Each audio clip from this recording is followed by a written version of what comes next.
The following is one of the most influential stories that I've heard from one of the most influential people that has ever been a part of my life. That would be my grandmother. After I heard what my grandmother went through in her childhood and coming to the States and everything, I'm just happy that I'm here in front of this microphone talking to you guys right now. I wouldn't have even heard this story if not for one of my high school teachers assigning us the task to write a biographical sketch of someone. It just so happened that my grandmother was visiting from New York City all the way in little Fort Wayne, Indiana, and I sat down with my grandmother. She doesn't speak very good English, so my mom was actually translating for me during this whole process. Mama Yeya, a biographical sketch of my grandmother by Javier Mercedes, Miss Loney, period 3, December 12th, 2006. Don't deny bread and money to anyone when you can give it, because you don't know when what you have today will be gone tomorrow, says the warm voice coming from the mysterious old woman across the table from me. Caribbean in her delicate skin tone, Mama Yeya has become the cornerstone of a well-developed family of much character and integrity. Hunching over at 4'7", Mama Yeya must depend on her cane to get herself around at the old age of 86. Very rich black hair is scarcely slicked back atop her head and is now 75% of the time covered by a wig that doesn't even have as thin, fine hair as her own. That dull thing in no way takes away from the enthusiastic character and nature foretold on that fragile face. A wrinkled forehead showcases itself every time she raises her eyes to look at someone. Those eyes, a man could tell 1,000 stories just from staring deep into those warm-hearted eyes. The fact that they change color with whatever clothes she wears makes them so unique. Her soft cheeks seem to be like pillows whenever anyone sinks a kiss into them. Gabriela Cruz was born in the city of Hugüey, Dominican Republic. Second oldest, she had 3 sisters and 6 brothers, 2 of which are still alive today, to make a family of 12. They live the farm lifestyle in Campo Alegre, or happy country, with chickens and goats frolicking freely everywhere. As a child, working on the sugarcane fields in the blistering Caribbean sun every day made Yeya's upbringing not an easy path to take. Her father was the strictest parent of the neighborhood and never allowed the children to play with each other, nor let any family members visit their household. If any of the children told their father someone was coming, on the occasion that anyone would, he would smack whoever gave him the news. They also had one of the old crank while you talk telephones, but none of the kids were ever allowed to touch it. If any of the children got out of line, their mother would pull on their ears or use the belt every once in a while. But if discipline were needed while Papa was around, it was a whole different story. He would make the kids stand in the middle of the room with a big rock balanced on their head. And if they gave him any more lip, he would give the rock a good hard smack. He only saw what was in front of his face. Mama Yeya describing Agapito, her father. The life I had as a child, I don't wish upon any child, but I am thankful for it every day because it helped me become the father and the mother when I had children of my own. The daily work they made her do was very overwhelming, and some of it she labeled as men's work. Her sisters and herself would wash all the clothes of the old men who were oxen drivers and sugarcane workers around the area. She would clear the sugarcane fields with a machete and carry heavy harvest in on her head. The yard was weeded constantly by hoe and kept clean. She was even the one in charge of cutting down trees with a hand axe and splitting the wood for the family.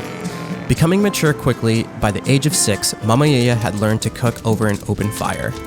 All of the neighbors would ask her father sometimes, "Agapito, why don't you send any of your children to school?" And he would be quick to reply with a remark like, "Damn it, I never went to school and I'm alive." Every Christmas, her mother would cook food for the local community, and she would let the children deliver the food to anyone. This, along with New Year parties thrown at their house, were one of the few times when the children were allowed to interact with other people. Once in a blue moon, we were allowed to accompany my mother to La Romana, which was the second largest city on the island. It was a 13-kilometer walk to get there. Mama Yeya found herself married at the age of 16. On the night of the wedding, Agapito showed up at the doorstep of the newlyweds' home and banged on the door for hours with not only a machete in his hand, but an actual sword, threatening her husband and yelling what would happen if she didn't come back. "The day I leave this house, I will never treat my children as you have treated us," is what my grandmother told Agapito before the wedding. She also had her first child while at 16 too. His name now is Tío Elpidio, and he was born at 3 a.m. on 1936 inside the house. In fact, all of Mama Yeya's births took place inside the home. Out of the household with no education, she now took work under a man she calls Charles Willie. She was to take care of his children for him. Charles received a job transfer in 1961 to move to Puerto Rico, and he offered that Mama Yeya come with his family. She was to receive a pay of $160 per month. By this time, she had already had 2 husbands and 8 children, the youngest, Adolfo, being age 6, along with 2 other babies that died instantly when born. She took the opportunity to move with them in hopes of saving enough money up to bring her kids that weren't grown up yet over to live with her in Puerto Rico. When the Willies arrived with my grandmother and started living there, they took her passports and papers. Then they took back their word of $160 and only paid her $60 because they supposedly need the extra $100 to pay for her insurance. 2 years later, in 1963, she had a horrible accident while cutting roses for the wife. She fell back onto a sharp branch, and it pierced and broke a vein in her leg. Mr. Charles Willie refused to take Mama Yeya to the hospital, and instead waited a couple days to call a friend of his to come and take a look at her. This man saved her life by bandaging up the wound, but it was only a little help and left her bedridden for many months. While confined to only her bed, the Willies never gave her any food, treatment, or company. The only way she survived was by the grace of their family gardener, who came by every day and split his lunch with her through the window. A month after the accident, my grandmother had saved up enough money to send one of her 16-year-old daughters, Nini, over to live with her. When Nini arrived, the Willies gave her the mattress that the dogs and the cats slept on. Refusing to ever sleep on such a thing, she realized right away what was going on was slavery, not maid's work. The Willies would try to make Nini turn into her mother and be a slave for them too. Whenever they would throw parties, the owners would put chains over the refrigerator, in precaution that my grandmother or aunt would try and steal something. Within a couple months of housekeeping, Nini found Mama Yeya's passports and papers in a drawer and stole them back. This gave them every right to leave the house because they can now legally do it. We said we were leaving to see the doctor, says my Aunt Nini, but instead we never came back. The doctor they are describing is Honorato Estella, the same person that was the friend of Charles Willie that came and bandaged up Mama Yeya when she had her accident. The doctor paid Mama Yeya an honest wage of $200 a month compared to the $60 she was receiving before. Nini and Yeya took the Willies to court after they escaped, and unfortunately they didn't really win much, except the $100 insurance fraud on Mama Yeya that the Willies were never really paying for. The sentence that the Willies got was a small fine, and they had to pay for the health and life insurance of my grandmother for a while. Mama Yeya worked as a cook for Oranato for a joint venture of 9 solid years. After that time period was up, she began to work for an architect. One by one, her sons and daughters could be shipped over to her. Eventually, all the kids coming to live with her in Puerto Rico moved away to New York when they became of age. In October 1976, she finally left the shores of Puerto Rico with my mom, Diane, to come live in New York, in the USA, like most of her family. In the current day now, Mama Yeya has fulfilled her dreams and promise to her father by not treating her sons and daughters like he did. She has fulfilled and surpassed them by generating one of the most unique, loving families I know. 2 of her sons have college or master's degrees and teach at institutes. Her grandsons and granddaughters are chemical engineers, musicians, lawyers, dentists, managers, doctors, mechanics, and one of them is an upcoming famous movie/music star. My family and I owe most of our gratitude towards her and love her for everything she has given up and sacrificed in her lifetime just to make our lives 10 times better.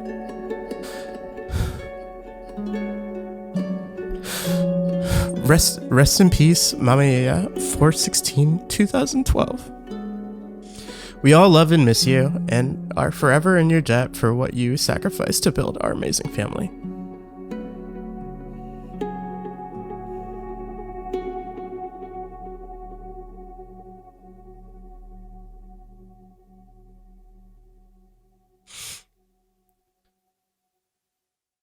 So if you didn't hear from that date, it was back in 2012 of April that my grandmother passed away, and I can't.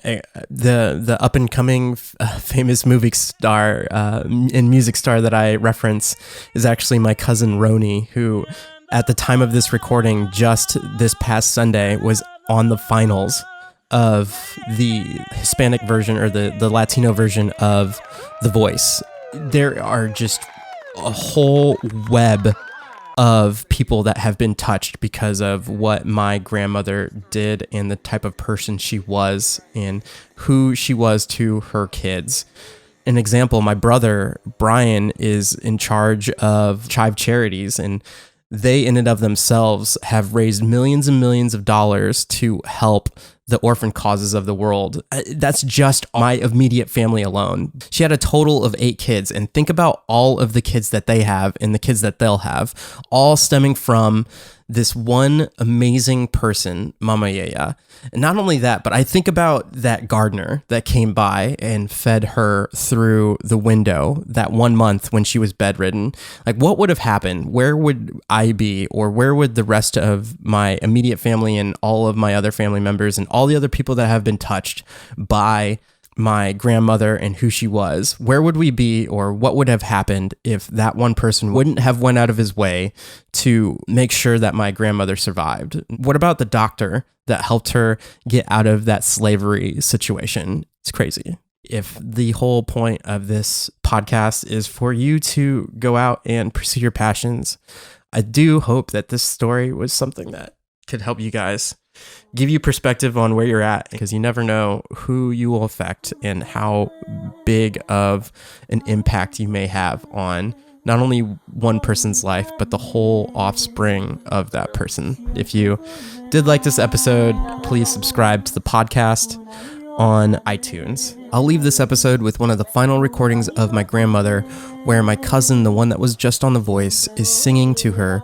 in the hospital with all of us around, including Nini, the daughter that came over and helped her escape from that home in Puerto Rico.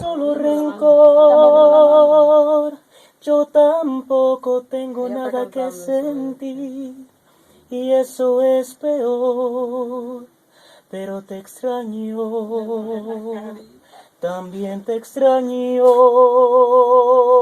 No cabe duda que es verdad que la costumbre es más fuerte que el amor.